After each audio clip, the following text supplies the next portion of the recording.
Hello, welcome back to my YouTube channel guys. कैसे हो सब लोग? बढ़िया। तो अपन ने देखो क्या देख चुके थे, अपन मोनोसेकेराइड देखे। देखो अपन मोनोसेकेराइड, ओलिगोसेकेराइड और रिड्यूसिंग शुगर के बारे में देख चुके थे। और आज अपन पढ़ेंगे पॉलीसेकेराइड। शायद इस लेक्चर में कंप्लीट हो जाएगा और उसके बाद में लगभग 2 लेक्चर और लगेंगे इस चैप्टर में, और बाकी ये समाप्त होने वाला है चैप्टर। ठीक है ना? ठीक है, तो क्या देख रहे हैं अपन? पॉलीसेकेराइड देखेंगे आज। पॉलीसेकेराइड,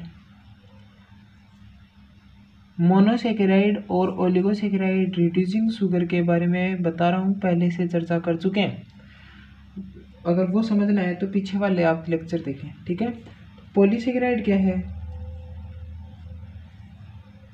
भूमिका बनवाई थी एक बार आपको शुरू में, तब बताया था क्या है सबसे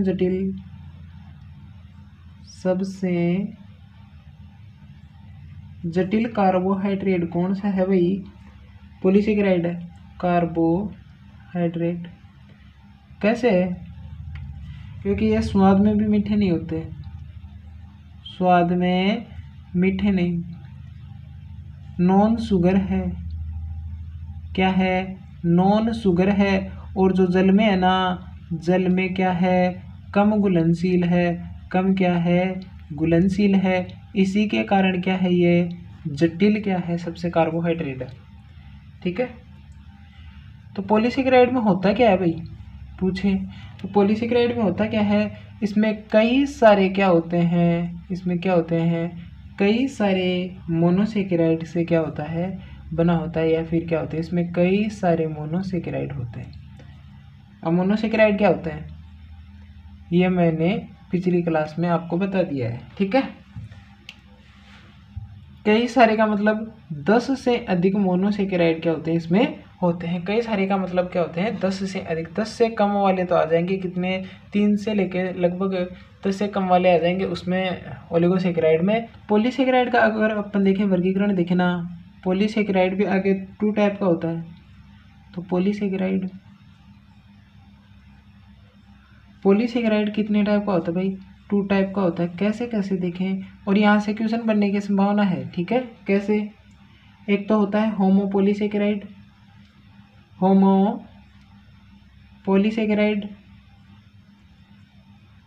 होमोपॉलीसेकेराइड, और एक होता है हेट्रोपॉलीसेकेराइड।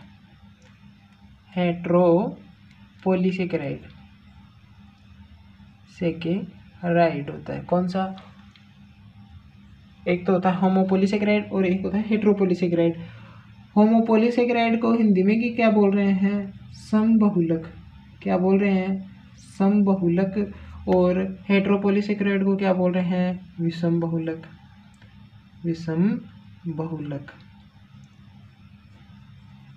होमो को सम और हेट्रो का मतलब क्या हो रहा है, विषम। ठीक है, यहाँ तक समझ में आया? तो होमो का मतलब क्या होता है भाई?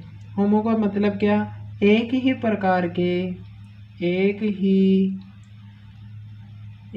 प्रकार के मोनोसेकेराइड से क्या हो, निर्मित हो। मोनोसेकेराइड से क्या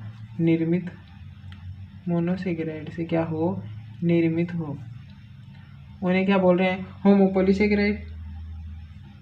और जो एक से अधिक प्रकार के मोनोसेकेराइड से निर्मित हो, जिसमें क्या हो, एक से अधिक मोनोसेकेराइड से क्या हो, निर्मित हो, एक से अधिक मोनोसेकेराइड से क्या हो, निर्मित। मोनोसेकेराइड से क्या हो गई, निर्मित, उसे क्या बोल रहे हैं भाई, विषम बहुलक। तो इनके एग्जाम्पल देखें। स्टार्च के बारे में बता चुका मैं,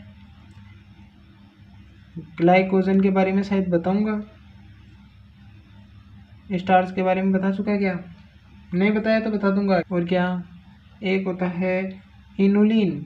कौन सा? इंसुलिन नहीं है, इनुलिन है, ध्यान रखना, इनुलिन है। और एक कौन सा है, सेल्यूलोज है। और एक क्या है, काइटिन। क्या है? काइटिन। ठीक है, इनकी देखें अगर ट्रिक देखें ना अपन याद करने की, इनकी होमोपोलीसेकेराइड की अगर ट्रिक देखें ना, 100 ट्रिक होमोपोलीसेकेराइड कैसे याद होंगे जहाँ से क्वेश्चन बनते हैं। वो ट्रिक क्या है गाइस, वो ट्रिक है समान GCI सिक्कर। क्या, समान GCI सिक्कर। तो सिक्कर को ध्यान रखना, SC ध्यान रखना। समान का मतलब क्या, होमोपोलीसेकेराइड यानी सम बहुलक। तो G का मतलब क्या देखें, G का मतलब ग्लाइकोजन, ग्लाइकोजन। C का मतलब क्या, सेल्यूलोज, सेल्यूलोज। और I का मतलब क्या, इनुलिन। फिर से बता रहा हूँ, इंसुलिन नहीं है, इनुलिन है, ध्यान रखना। S का मतलब क्या, स्टार्च, स्टार्च। और C का मतलब क्या, काइटिन, काइटिन। याद हो गया, ये सब कुछ है। कैसे, देखो समान GCI सिक्कर, ये ध्यान रखना। तो क्या है, G का मतलब ग्लाइकोजन, I का मतलब इनुलिन, और C का मतलब सेल्यूलोज है, और S का मतलब स्टार्च है, और C का मतलब काइटिन है। ये याद हो गए, ये याद हो गए ना, यहाँ से सीधा क्वेश्चन बनता है एग्जाम्पल के तौर पे। तो ये याद हो गए ना, तो हेट्रोपोलीसेकेराइड अपने आप याद हो गए। जो बच गए वो क्या है, हेट्रोपोलीसेकेराइड। लिखा देता हूँ, याद आपको ये करने हैं, ये अपने आप याद हो जाएंगे। कौन से हैं, एक तो हिपेरिन, हिपेरिन के बारे में आगे बताऊंगा, बहुत सारा इसमें आगे बताने के लिए। म्यूको पोलीसेकेराइड, म्यूको पोलीसेकेराइड है। और एक है वो है क्या, पेप्टिडोग्लाइकेन, पेप्टिडोग्लाइकेन क्या है, पेप्टिडोग्लाइकेन। और एक क्या है अपने पास में, एगार, एगार, एगार। एगार किससे प्राप्त होता है, क्या होता है, इनके बारे में मैं स्पष्ट चर्चा करूंगा आगे, ठीक है। कौन सा हो गया, एगार, एगार। तो हेट्रोपोलीसेकेराइड की क्या है, ये एग्जाम्पल है। अब इनके बारे में देख लेते हैं क्या है। हाँ, अब देखते हैं स्टार्च के बारे में।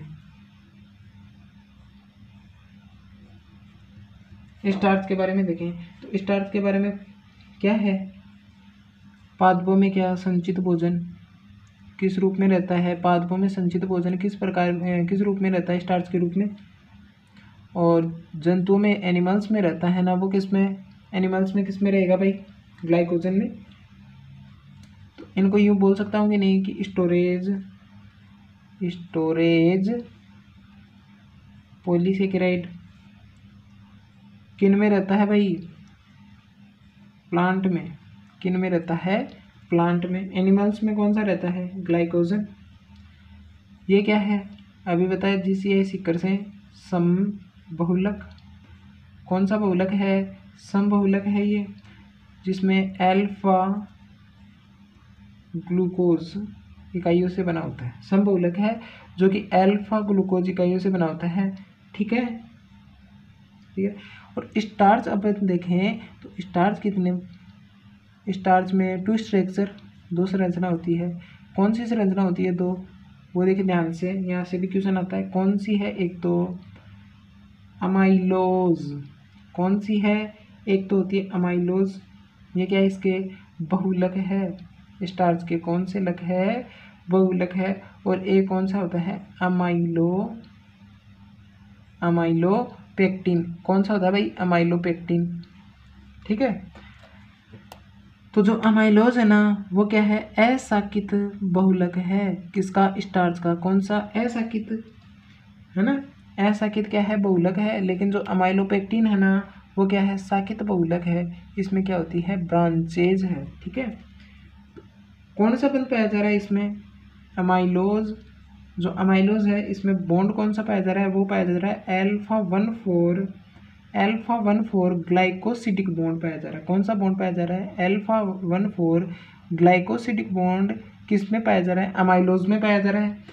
और जो शाकित संरचना है ना, उसमें कौन सा पाया जा रहा है, अल्फा 1,4, कौन सा, alpha 1,4 plus alpha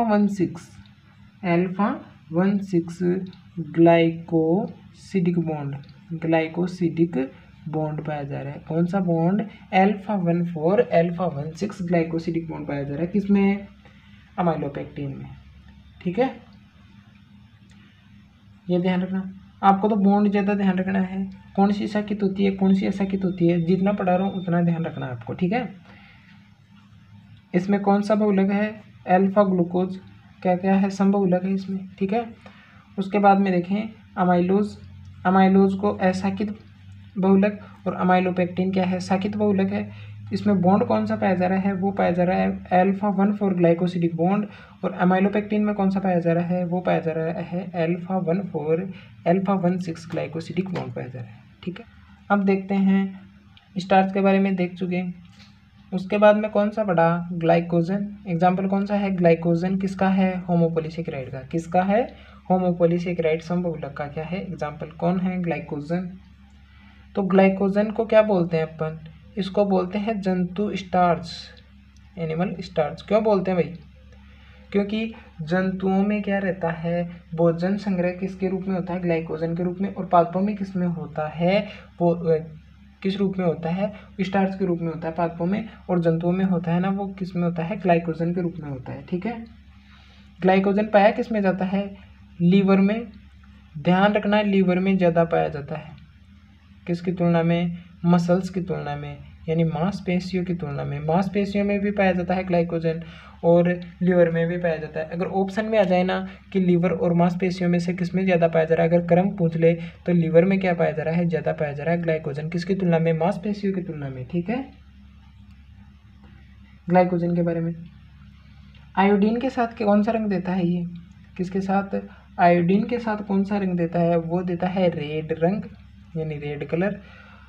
starch iodine के साथ कौन सा कलर देता है, वो देता है ब्लू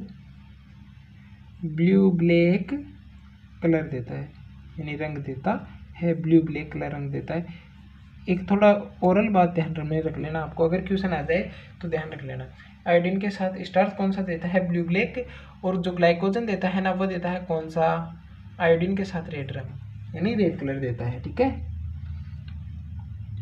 ये भी क्या है, समबहुलक है, और किससे बन के किससे मिलकर बना है, अल्फा ग्लूकोज से। अल्फा ग्लूकोज का क्या है, समबहुलक है, कौन सा, ग्लाइकोजन, समबहुलक है, ठीक है। उसके बाद में देखें तो ये क्या है, साकित है, क्या है, साकित है। लेकिन देखते हैं स्टार्च क्या था, साकित भी है और असाकित भी है। स्टार्च क्या है, साकित भी है और असाकित भी है। उसके बाद में हम देखते हैं क्या इम्पोर्टेंट बात क्या है, वो है वन रिड्यूसिंग सीरा, यानी एंड वन रिड्यूसिंग सीरा, व इसमें कई सारे क्या पाए जाते हैं, कई सारे क्या पाए जाते हैं, नॉन सिरे पाए जाते हैं, क्या पाए जाते हैं, नॉन रिड्यूसिंग सिरे पाए जाते हैं, ठीक है, नॉन रिड्यूसिंग सिरे। ये तो अपन देखते हैं, स्ट्रक्चर समझना इसकी। अगर स्ट्रक्चर बनाए जैसे अपने माल्टोज की बनाई थी, लैक्टोज की बनाई थी, उस प्रकार से अगर स्ट्रक्चर बनाए ना तब ये समझ में आएगा कि एक रिड्यूसिंग सीरा कौन होता है और कई सारे क्या होते हैं, नॉन रिड्यूसिंग सीरे होते हैं।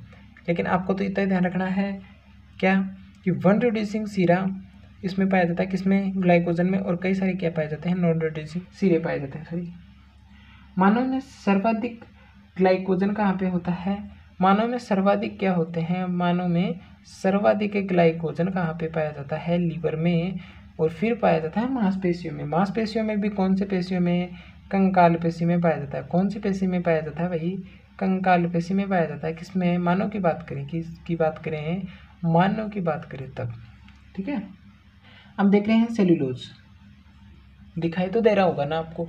अगर वॉइस की प्रॉब्लम है ना तो ईयरफोन लगा के पढ़ा करो भाई, ईयरफोन पे आराम से साफ सुनाई देती है। और अगर विजुअलिटी है, अगर दिखाई नहीं दे रहा है ना तो कमेंट करके बता देना, मैं थोड़ी मोटी लिखने की कोशिश करूँगा, ठीक है। तो अपन पढ़ क्या चुके हैं, स्टार्च के बारे में बता दिया, ग्लाइकोजन के बारे में बता दिया। अब देख रहे हैं वो देखेंगे सेल्यूलोज, किसके बारे में, सेल्यूलोज। अपनी एक तो देखो स्पीड ज़्यादा है, मैं बता देता हूँ आपको, स्पीड तो ज़्यादा है, ये मेरे को खुद को महसूस हो रहा है, लेकिन स्पीड है वो भी कंट्रोल रखनी पड़ती है, ठीक है, वरना अपना तो हो ही नहीं पाएगा सिलेबस। सेल्यूलोज क्या है, सेल्यूलोज की बात करें ना तो जैव मंडल में पाया जाने वाला सर्वाधिक मात्रा में, जैव मंडल में पाया जाने वाला सर्वाधिक मात्रा में क्या, सर्वाधिक मात्रा में क्या है उपस्थित यानी प्रेजेंट कार्बनिक पदार्थ यानी ऑर्गेनिक कंपाउंड क्या है, वो है सेल्यूलोज कार्बनिक पदार्थ। जैवमंडल में सर्वाधिक मात्रा में उपस्थित जो कार्बनिक पदार्थ है वो कौन सा है, सेल्यूलोज। अगर अपन देखें एक क्वेश्चन आ जाए क्या कि जैवमंडल में, ध्यान से देखना, जैवमंडल में सर्वाधिक मात्रा में पाई जाने वाली प्रोटीन, सर्वाधिक मात्रा में उपस्थित या पाई जाने वाली प्रोटीन कौन सी है, उपस्थित प्रोटीन कौन सी है, वो कौन सी है, रूबिस्को। कौन सी है, रूबिस्को। रूबिस्को जो प्रोटीन है ना वो सर्वाधिक मात्रा में पाई जाने वाली क्या है, प्रोटीन है, रूबिस्को सर्वाधिक मात्रा में पाई जाने वाली क्या है, जैवमंडल में प्रोटीन है। लेकिन कार्बनिक पदार्थ के बारे में पूछे ना तो कार्बनिक पदार्थ कौन सा है, सेल्यूलोज है। ठीक है, सेल्यूलोज पाया कहाँ पे जा रहा है, पादप की सेल वॉल में। सेल वॉल में क्या होता है, प्रेजेंट होता है कौन, सेल्यूलोज। सेल वॉल क्या हिंदी बोले तो इसको क्या बोल रहे हैं भाई, कोशिका भित्ति। कोशिका भित्ति में क्या पाया जाता है, सेल्यूलोज पाया जाता है। सेल्यूलोज की सर्वाधिक मात्रा कहाँ पे होती है, कोशिका भित्ति में सेल्यूलोज की सर्वाधिक मात्रा होती है। और सेल्यूलोज एक पाया जाता है किसमें, कॉटन। अपन जो पेज यूज कर रहे हैं इस टाइम पे, मैं पेज यूज कर रहा हूँ, इसमें भी क्या है, सेल्यूलोज है। कितना परसेंट है, 95% है। कॉटन या पेपर पर सेल्यूलोज है। ठीक है, सेल्यूलोज को क्या बोलते हैं, संरचनात्मक पॉलीसेकेराइड। पॉलीसेकेराइड किसे बोल रहे हैं, सेल्यूलोज को बोल रहे हैं। इसमें जो शुगर होती है ना, शर्करा कौन सी होती है इसमें, वो होती है बीटा ग्लूकोज। शुगर जो होती है ना वो होती है बीटा ग्लूकोज शुगर होती है। असाकित बहुलक है, कौन सा, असाकित। लेकिन स्टार्च साकित और असाकित दोनों था, तो साकित कौन सा था, साकित था एमाइलोपेक्टिन, जिसमें बॉन्ड कौन से पाए जा रहे थे, alpha 14 plus alpha 16 glycosidic bond पाया जा रहा था। लेकिन जो असाकित था उसमें अल्फा 14 ग्लाइकोसिडिक बॉन्ड पाया जा रहा था। ठीक है, सेल्यूलोज के बारे में बात हो गई। असाकित बहुलक है और इसमें जो बॉन्ड कौन सा पाया जा रहा है, ध्यान रहे, बॉन्ड को ध्यान रख लेना, बीटा 14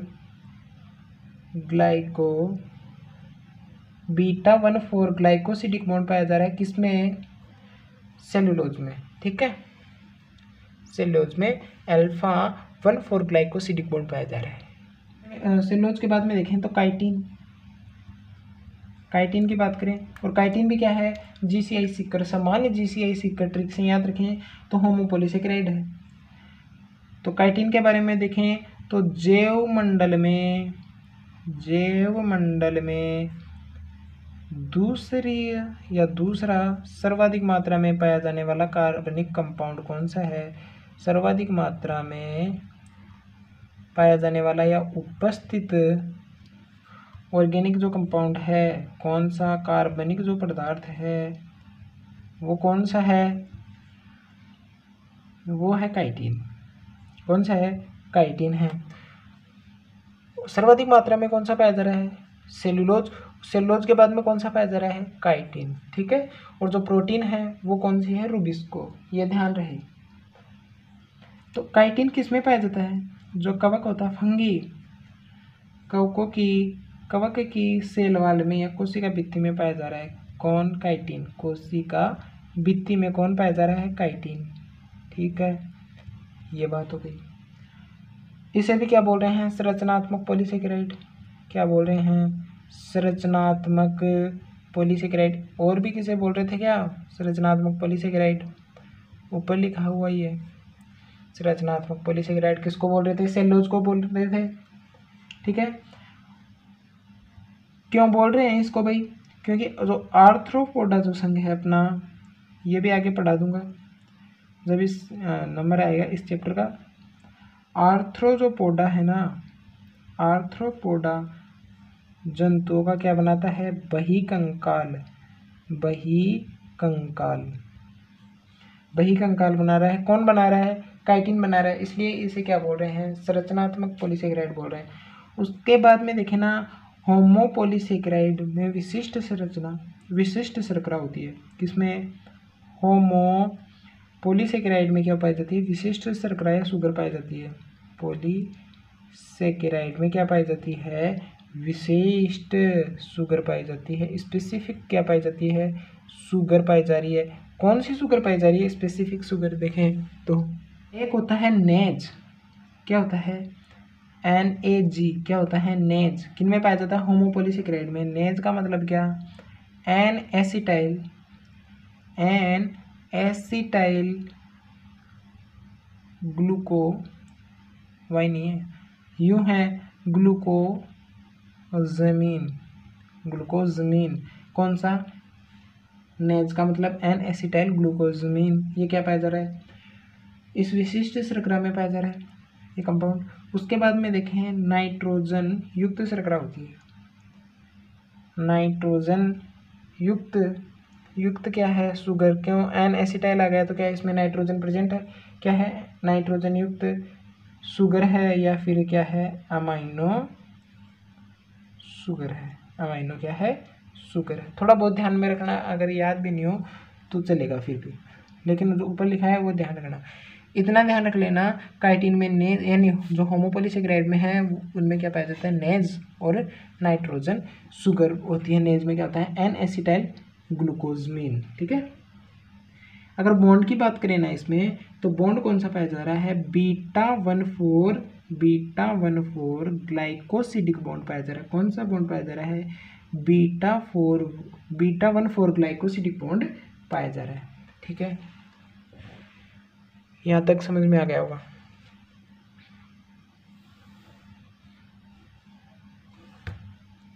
इनुलिन क्या है? इनुलिन है। इनुलिन हिंदी में भी लिख देता हूँ रे, इनुलिन है। इसमें पॉलीसेकेराइड में क्या होती है? फ्रक्टोज शुगर होती है। क्या होती है? पॉलीसेकेराइड में इतनी देर तो ग्लूकोज पढ़ रहे थे, लेकिन यहाँ पे चेंज हो गई। कौन सी शुगर पाई जा रही है? फ्रक्टोज शुगर पाई जा रही है। किसमें? इनुलिन में। इनुलिन प्राप्त किस में होती है? किससे होती है प्राप्त? एक पादप होता है डहेलिया प्लांट, यानी पादप की क्या होती है? जड़ों से। पादप की जड़ों से क्या होती है प्राप्त? कौन? इनुलिन। इनुलिन कहाँ से प्राप्त होती है? डहेलिया पादप की जड़ों से प्राप्त होती है। और जो इनुलिन का जो वर्क है ना, फंक्शन बोल सकते हैं, वर्क या कार्य, वो क्या है? किडनी के कार्य का अध्ययन। किडनी अगर कार्य ढंग से कर रही है कि नहीं कर रही है, उनके बारे में क्या करते हैं? इसके किडनी के कार्य का क्या किया जाता है? स्टडी या अध्ययन में कि इसका यूज होता है इनुलिन का। ठीक है, इनुलिन का अध्ययन किया जाता है। ठीक है, समझ में आ गया होगा। अब देखें इनके बारे में, यहाँ से क्वेश्चन बनता है। हालांकि ये आपको बोरिंग लग रही होगी, लेकिन यहाँ से क्वेश्चन बनता है, अच्छे वाले क्वेश्चन बनते हैं। अब आता है एक अपने पास में, वो है हेट्रोपोलीसेकेराइड। हेट्रोपोलीसेकेराइड। और हेट्रोपोलीसेकेराइड के बारे में मैंने एग्जांपल बता दिया था। कौन सा है? एक तो दोबारा से बता देता हूँ, हिपेरिन है कि नहीं है? उसके बाद में हेमिसेलुलोज है। लिखाया था क्या? नहीं लिखाया था तो अब लिख लो, हेमिसेलुलोज है। शायद ये भी नहीं लिखाया। हाई एल्यूनेरिक एसिड, ये भी क्या है? हेट्रोपोलीसेकेराइड। हेट्रोपोलीसेकेराइड बोल रहे किसे हैं? जिनमें क्या पाए जाते हैं? मोनोसेकेराइड क्या होते हैं? अलग अलग मोनोसेकेराइड पाए जाते हैं। ठीक है, पैक्टिन है। और एगार के बारे में तो आपने पढ़ाई होगा। किसके बारे में? एगार के बारे में तो आपने पढ़ाई होगा। एक है म्यूकोपोलीसेकेराइड है। होमोपोलीसेकेराइड का याद रखना आपको, हेट्रोपोलीसेकेराइड के याद रखने की कोई ज़रूरत नहीं है, क्योंकि होमोपोलीसेकेराइड के याद हो जाएंगे ना तो हेट्रोपोलीसेकेराइड का अपना भी याद हो जाएगा, लफड़ा ही नहीं रहेगा कुछ। ये क्या है? म्यूकोपोलीसेकेराइड है। इम्पोर्टेंट कौन से हैं अपन देखेंगे। एगार लिख दिया, एगार अपन देखेंगे, पढ़ेंगे ना कौन से हैं। इसकी दृष्टि से, एग्जाम की दृष्टि से दो इम्पोर्टेंट है। कौन सा? म्यूकोपॉलीसेकेराइड। इस चैप्टर में अपन म्यूकोपॉलीसेकेराइड के बारे में बात करेंगे, ठीक है ना। और एक करेंगे पेप्टिडोग्लाइकेन, जो इसका ही पार्ट है, यानी म्यूकोपॉलीसेकेराइड और एगार एगार के बारे में क्या करेंगे, विस्तार से चर्चा करेंगे इस चैप्टर में। तो म्यूकोपॉलीसेकेराइड में क्या होता है भाई? म्यूकोपॉलीसेकेराइड की बात करें ना तो कार्बोहाइड्रेट, क्या है एक म्यूकोपॉलीसेकेराइड? कार्बोहाइड्रेट ही तो है भाई, फ्रक्टोज, ग्लूकोज, ये सब क्या है? कार्बोहाइड्रेट है। तो कार्बोहाइड्रेट जो क्या जल एवं प्रोटीन से जुड़ते हैं, जल व क्या प्रोटीन से जुड़ते हैं, प्रोटीन से जुड़ने का क्या करते हैं, कार्य करते हैं, प्रोटीन से जुड़ते हैं, उन्हें क्या बोल रहे हैं? म्यूकोपॉलीसेकेराइड। म्यूकोपॉलीसेकेराइड कहते हैं किसे हैं? जो कार्बोहाइड्रेट जल एवं प्रोटीन से जुड़े क्या कहलाते हैं? म्यूकोपॉलीसेकेराइड कहलाते हैं। पेप्टिडोग्लाइकेन के बारे में पढ़ेंगे और एगार एगार के बारे में पढ़ रहे हैं। पेप्टिडोग्लाइकेन, पेप्टिडोग्लाइकेन इसे क्या बोल रहे हैं? म्यूकोपेप्टाइड। पेप्टिडोग्लाइकेन की इसकी कहाँ पे पाया जाता है? वो पाया जाता है जीवाणु की सेल वाल में। जीवाणु की क्या पाई जाती है? कोशिका भित्ति होती है ना। कोशिका भित्ति किसकी बनी होती है? वो बनी होती है पेप्टिडोग्लाइकेन की। कोशिका भित्ति किसकी? बैक्टीरिया की कोशिका भित्ति किसकी बनी होती है? पेप्टिडोग्लाइकेन की। इसकी अगर संरचना के बारे में देखें ना, स्ट्रक्चर के बारे में, स्ट्रक्चर कैसे होती है इसमें? देखो, पेप्टिडो का मतलब क्या होता है? पेप्टिडो का मतलब होता है अमाइनो, अमाइनो। पेप्टिडो का मतलब क्या होता है? Amino acid. और ग्लाइकेन का मतलब क्या होता है? शुगर। ग्लाइकेन का मतलब क्या होता है? शुगर। और इसकी शुगर में कौन सा नेम? नेम का मतलब कौन? N acetyl, N acetyl muramic, muramic acid. और एक कौन सा पाया जा रहा है? नेज। नेज के बारे में तो आपको बता ही दिया पीछे। ये दोनों पाया जा रहे हैं। कौन? एन एसिटाइल ग्लाइकोजमीन, ठीक है। पेप्टिडोग्लाइकेन के बारे में बता दिया आपको। पेप्टिडोग्लाइकेन जीवाणु की कोशिका भित्ति में प्रेजेंट होता है। म्यूकोपेप्टाइड इसका अन्य नाम है। संरचना किससे? Amino acid. ध्यान रखना, पेप्टिडो का मतलब ही क्या होता है? Amino acid.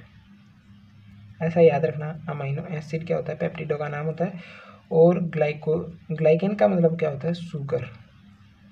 क्या होता है? शुगर। तो जीवाणु की कोशिका भित्ति किसकी बनी होती है? अमाइनो एसिड और शुगर की, जिसे अपन क्या बोल रहे हैं? पेप्टिडोग्लाइकेन। और पेप्टिडोग्लाइकेन में शुगर कौन सी पाई जा रही है? नेम और नेज पाई जाती है। नेम का मतलब एन एसिटाइल म्यूरेमिक एसिड, और नेज का मतलब पीछे लिखा दिया मैंने, ठीक है।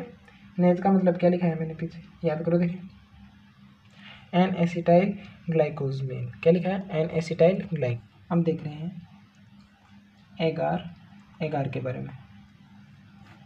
अब देख रहे हैं किसके बारे में? एगार एगार के बारे में। जो प्राप्त किससे होती है एगार एगार? रेड एल्गी, यानी लाल शैवाल।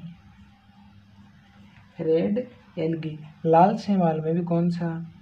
जिलेडियम, जिलेडियम और ग्रेसिलियम, ग्रेसिलेरिया शैवाल से क्या होती है? प्राप्त होती है। जेलेडियम और ग्रेसिलेरिया जो शैवाल होता है उससे क्या प्राप्त होता है? अपने को एगार एगार प्राप्त होता है। और इसका कार्य क्या होता है एगार एगार का? सूक्ष्म जीव, सूक्ष्म जीव संवर्धन, सूक्ष्म जीव संवर्धन माध्यम को क्या बनाता है? ठोस बनाने का क्या है? कार्य है। ठोस बनाता है। कौन? एगार एगार, ठीक है। एग्जाम्पल देखें तो कहाँ पे यूज में होता है? आइसक्रीम, आइसक्रीम क्या? आइसक्रीम में एगार एगार यूज होता है। विभिन्न अपन क्या बना रहे हैं? जेलीज बना रहे हैं, पेस्ट, जैसे एप्पल का पेस्ट है, वो क्या करते हैं? गाढ़ा करता है। गाढ़ा का मतलब वो क्या कर रहा है, ठोस बना रहा है। ठीक है। संरचना किससे बनी होती है, इसकी स्ट्रक्चर क्या होती है, किसकी, एगार एगार की संरचना में कौन कौन भाग लेता है, वो लेता है ग्लैक्टोज एक तो, और एक कौन लेता है, सल्फर। ध्यान रखना क्वेश्चन यहाँ से आता है। ग्लैक्टोज और सल्फर एगार एगार बनाते हैं। कौन, ग्लैक्टोज और सल्फर परस्पर मिलकर क्या बना रहे हैं, एगार एगार। मिल कहाँ से रहा है, लाल सिवान यहाँ से भी क्वेश्चन बना हुआ है, जेलेडियम और ग्रेसिलेरिया से। सूक्ष्म जीव संवर्धन माध्यम को क्या बना रहा है, ठोस बना रहा है। और कहाँ पे यूज में होता है, आइसक्रीम में। ठीक है। और जेली अपना पॉलीसेकेराइड यानी कार्बोहाइड्रेट कंप्लीट हो गया। और कल से पढ़ेंगे, यानी नेक्स्ट क्लास होगी जब भी, नेक्स्ट क्लास से अपन पढ़ेंगे, वो पढ़ेंगे लिपिड्स। ठीक है। अरे मंजिल यूं ही नहीं मिलती राही को, मंजिल यूं ही नहीं मिलती राही को, एक जुनून सा दिल में जगाना पड़ता है। पूछा चिड़िया से, पूछा चिड़िया से कि घोंसला कैसे बनता है, बोली तिनका तिनका उठाना पड़ता है। अपन देखो धीरे धीरे चीज़ें समेटते जाएंगे, बिल्कुल आपको 100% फ़ायदा होगा। एक भी क्वेश्चन बाहर नहीं जाएगा, मैं ये बता रहा हूँ। ठीक है, गारंटी के साथ बता रहा हूँ आपको, एक भी क्वेश्चन बाहर नहीं जाएगा। आप याद करते रहना और मुझे सपोर्ट करते रहना, सबके पास शेयर कर देना, अपने रिश्तेदारों के पास, दोस्तों के पास, सबको फ़ायदा होना चाहिए। चलो मिलते हैं नेक्स्ट क्लास में। Thank you for watching, bye.